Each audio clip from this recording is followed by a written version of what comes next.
नमस्कार। Deep Venus thrombosis एक काफ़ी कॉमन प्रॉब्लम है। लोगों की पाँव की नलियों में क्लॉट जम जाता है, खून का थक्का जम जाता है, जिसकी वजह से पाँव सूज जाता है, फूल जाता है, दर्द होने लगता है। और कभी-कभी ये डेंजरस इसलिए भी होता है कि पाँव की नली से क्लॉट निकल कर अगर हार्ट के थ्रू लंग्स की नली में चला जाता है, तो वैसे केस में जान का खतरा हो सकता है। जिस तरह से लोगों को हार्ट अटैक आता है, ऐसे लोगों को पल्मोनरी एम्बोलिज्म यानी लंग्स का अटैक एक तरह से आता है। लंग्स का अटैक कॉमनली नहीं बोलते उसको, लेकिन समझने के लिए आप इसको ऐसे समझ सकते हैं कि अगर ये क्लॉट लंग्स की नली में चला जाता है तो लंग्स का ऑक्सीजन सप्लाई ग्लूकोज सप्लाई बंद हो जाता है और व्यक्ति की तुरंत जान जा सकती है। तो ये काफी डेंजरस चीज है। डीप वेनस थ्रोम्बोसिस, पाँव की नली में जो क्लॉट है उसको बोलते हैं। आज हम डिस्कस करेंगे इसको कम करने की या इसके चांसेस को कम करने के टिप्स पर।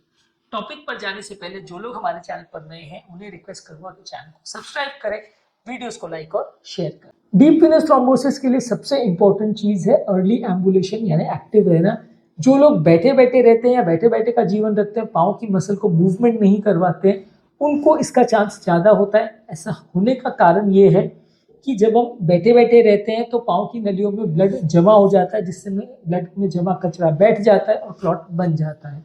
जब हम मेहनत करते हैं, चलते फिरते हैं या एक्टिव रहते हैं, तो पाँव की मसल्स कॉन्ट्रैक्ट कर करके उस ब्लड को हार्ट की तरफ पुश करती हैं, जिसकी वजह से पाँव की नलियों में क्लॉट नहीं बनता है और जिसकी वजह से आपका डीप वेनस थ्रोम्बोसिस का चांसेस कंपेरेटिवली कम हो जाता है। तो कोई भी प्रॉब्लम है, भले आपकी रिसेंट सर्जरी हुई हो, कोई एक्सीडेंट हुआ हो, कोई प्रॉब्लम है, फिजिकल प्रॉब्लम, साइकेट्रिक प्रॉब्लम, बिस्तर पे पड़े रहना नहीं है। जितने ज़्यादा जल्दी आप चलना फिरना चालू करेंगे, पाँव की मूवमेंट चालू करेंगे, उतना ज़्यादा अच्छा है। यदि आप बेडरिडन भी हैं कोई कारण से, तो भी पाँव को चलाते रहिए। पाँव को कोई और हेल्प करके आपके पाँव को मसल्स को मूवमेंट करा सकता है, बार बार उनको फ्लेक्स और एक्सटेंड करा सकता है। फिजियोथेरेपिस्ट इस तरह से कर सकते हैं, तो उससे पाँव की नली में जो ब्लड सर्कुलेशन है वो मेंटेन रहेगा, क्लॉट बनने का चांस कम रहेगा। बॉडी वेट को कंट्रोल करना भी जरूरी है। मोटे लोगों में डीप वेनस थ्रोम्बोसिस ज्यादा होता है, इसलिए वजन को कंट्रोल करना जरूरी है। लंबे समय तक खड़े रहने से या लंबे समय तक बैठे रहने से, लेटे रहने से क्लॉट बनने का चांस बढ़ जाता है। एक पर्टिकुलर पोस्चर में कंटिन्यूसली लेटे बैठे या खड़े मत रहे। इसके अलावा पानी ज्यादा पीजिए, पानी से क्लॉटिंग का टेंडेंसी थोड़ा कम होता है। रात को जब सोते हैं तो पाँव को थोड़ा ऊपर उठा सकते हैं। पाँव में ग्रेविटेशनल फोर्स की वजह से जब आप रात को सोते हैं तो पाँव में जो ब्लड है वो हार्ट की तरफ जाता है, तो पाँव में ब्लड पार्टिकल्स या क्लॉटिंग फैक्टर्स इकट्ठे नहीं होते, तो क्लॉटिंग का टेंडेंसी कुछ हद तक कम होता है। जिसको अगर पाँव में ऑलरेडी सूजन है या ऑलरेडी क्लॉट है, ऑलरेडी डीप वेनस थ्रोम्बोसिस की हिस्ट्री है, उनको कंप्रेशन स्टॉकिंग्स पहनने चाहिए। वेरिकोज वेन्स वाले पेशेंट को भी कंप्रेशन स्टॉकिंग्स पहनने चाहिए। वो बेसिकली एक टाइट मोजा होता है जिसको आप पाँव में पहनते हैं, तो इससे आपके पाँव का ब्लड सर्कुलेशन मेंटेन रहता है। ऊपर वाली नलियों को वो कंप्रेस करके ब्लड को हार्ट की तरफ पुश करता है, इससे आपको क्लॉटिंग का चांस कम हो जाता है। जहां तक पॉसिबल है, पाँव को आलती पालती मार के या क्रॉस लेग करके नहीं बैठिए। क्रॉस लेग करते हैं तो आप जो पाँव को दूसरे के ऊपर रखते हैं तो दोनों पाँव का ब्लड सर्कुलेशन कॉम्प्रोमाइज हो सकता है। पैर को लंबा करके जमीन पर बैठे तो ज्यादा अच्छा है, पर क्रॉस लेग बैठने का प्रयास मत करिए, इससे आपको नुकसान हो सकता है। स्मोकिंग को बंद करना है, अल्कोहल को बंद करना है, कोई भी व्यसन नहीं होना चाहिए, इससे भी क्लॉटिंग की टेंडेंसी बढ़ती है। कोई क्रॉनिक बीमारी है जैसे बीपी, शुगर, कोलेस्ट्रॉल, इस तरह की चीज़ों को भी कंट्रोल करना है, इससे भी आपकी क्लॉटिंग की टेंडेंसी कम होती है। डेली एक्सरसाइज करना है, एक्सरसाइज से ब्लड में क्लॉटिंग की टेंडेंसी कम होती है। जो ब्लड थिनिंग मेडिकेशन अगर आपको दी गई है डीप वेनस थ्रोम्बोसिस के चांसेस को कम करने के लिए, चाहे वो सर्जिकल ऑपरेशंस के एक हफ्ता 10 दिन के लिए दिया जाता है, या हार्ट अटैक के बाद, या हार्ट फेलियर को, या बेडरिडन पेशेंट्स को, हॉस्पिटल में वेंटिलेटर पर जो पेशेंट्स हैं उनको, वो ब्लड थिनिंग मेडिकेशन डॉक्टर के साथ डिस्कस करके उसको लीजिए। ये काफ़ी हद तक क्लॉटिंग की टेंडेंसी को कम कर सकते हैं।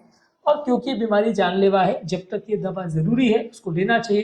पहले अगर किसी को डीप वेनस थ्रोम्बोसिस हुआ है तो उसको साल 6 महीना जब तक डॉक्टर इंस्ट्रक्ट करते हैं तब तक वो दवा को कंटिन्यूस लेते रहना चाहिए, बंद नहीं करना चाहिए। इसके अलावा कोई हार्मोनल रिलेटेड इश्यूज है, खासकर अगर female patients hormonal contraceptive pills या हार्मोन रिप्लेसमेंट थेरेपी, जो कि मीनोपॉज के बाद हार्मोन रिलेटेड सिम्टम्स जो होते हैं या मीनोपॉजल फ्लशिंग जो होती है उसको कम करने के लिए जो यूज़ करते हैं, उसको ध्यान से रखिए, क्योंकि इससे भी क्लॉटिंग की टेंडेंसी थोड़ी बढ़ जाती है।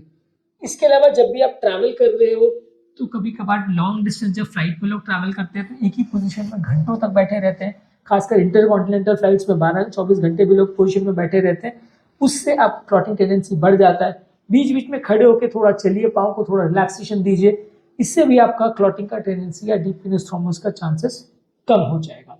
डीप वीनस थ्रोम्बोसिस की क्या रिस्क फैक्टर्स है उनको समझने का प्रयास करिए, उस पर ऑलरेडी हमने एक सेपरेट वीडियो किया जो कि मेरे चैनल पर देख सकते हैं।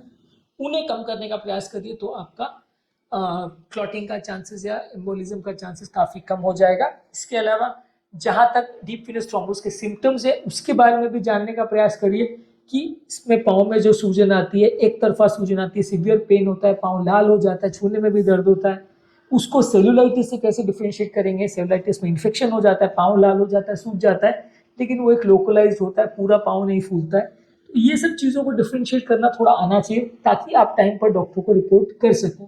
कई बार पेशेंट हमारे पास तब आते हैं जब पाँव पूरी तरह फूल चुका होता है, बहुत बुरी हालत में क्लॉट बन चुका होता है, उस समय ट्रीटमेंट के लिए काफ़ी लेट हो चुका होता है।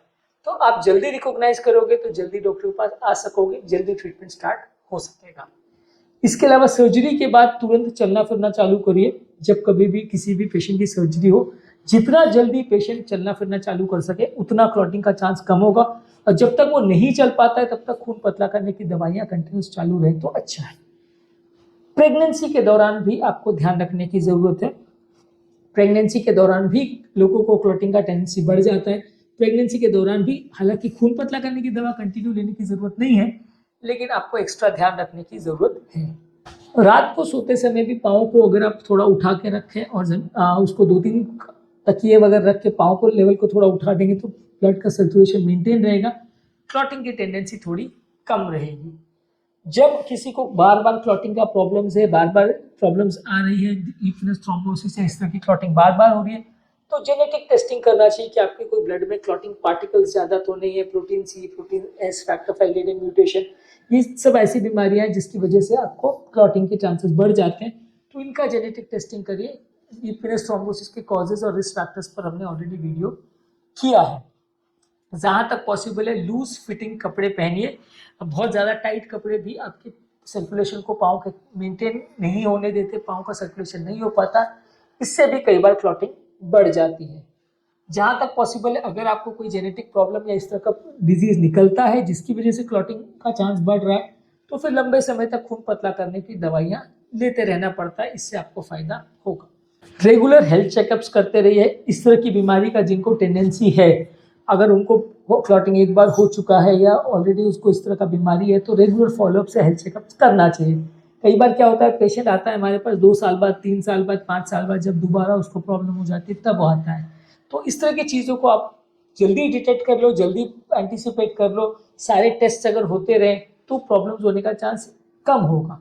आप पेशेंट डॉक्टर के पास तब लेके आओगे जब पेशेंट की हालत बहुत बिगड़ चुकी होगी, क्लॉट पूरा बन चुका होगा, तो डॉक्टर के लिए भी कुछ करना, मैनेज करना मुश्किल पड़ता है। जहाँ तक पॉसिबल है, जिस तरह हर बीमारी के लिए ज़रूरी है, खुद को एजुकेट करिए। जब तक आप बीमारी को नहीं समझेंगे तब तक आप बीमारी को मैनेज नहीं कर पाएंगे, मैनेज करना आपको मुश्किल पड़ेगा। बीमारी के बारे में खुद समझिए और उसको मैनेज करने के तरीकों के बारे में, उसके लिए टिप्स के बारे में, उसके ट्रीटमेंट स्ट्रैटेजीज पर, सब चीज़ पर डिस्कशन करिए और उसको समझने का प्रयास करिए, तो आप बीमारी को बेटर तरीके से मैनेज कर पाएंगे, डॉक्टर से डिस्कस कर पाएंगे। आज का टॉपिक का समरी ये है कि डीप वीनस थ्रोम्बोसिस का चांसेस अगर आपको कम करना है तो एक्सरसाइज कीजिए, पड़े पड़े मत रहिए, एक पर्टिकुलर पोस्चर में मत रहिए, जितने जल्दी एम्बुलेटरी हो उतना अच्छा। अगर आप बेड रिडन है तो खून पतला करने की दवाई लीजिए, हेल्दी हैबिट्स रखिए, अच्छा खाना खाइए, अल्कोहल, स्मोकिंग ये सब व्यसन नहीं होना चाहिए, डेली एक्सरसाइज करना चाहिए, मेंटल स्ट्रेस कम होना चाहिए। प्रेगनेंसी, हार्मोन रिप्लेसमेंट थेरेपी या पोस्ट सर्जिकल पीरियड्स में ज़्यादा ध्यान रखने की ज़रूरत है। जहाँ तक पॉसिबल है डॉक्टर के साथ फॉलोअप करते रहिए। बहुत क्लॉटिंग हो रही है तो जेनेटिक टेस्टिंग करिए और खून पतला करने की दवा लेते रहिए, खुद को एजुकेट करिए। ये सारी चीज़ों को आप फॉलो करेंगे तो आपको इस तरह की प्रॉब्लम्स होने का चांस कम हो जाएगा। तो आज के टॉपिक में हमने डिस्कस किया डीप वीनस थ्रोम्बोसिस को कम करने के टिप्स पर। टॉपिक एंड करने से पहले जो लोग हमारे चैनल पर नए हैं उन्हें रिक्वेस्ट करूँगा कि चैनल को सब्सक्राइब करें, वीडियोस को लाइक और शेयर करें।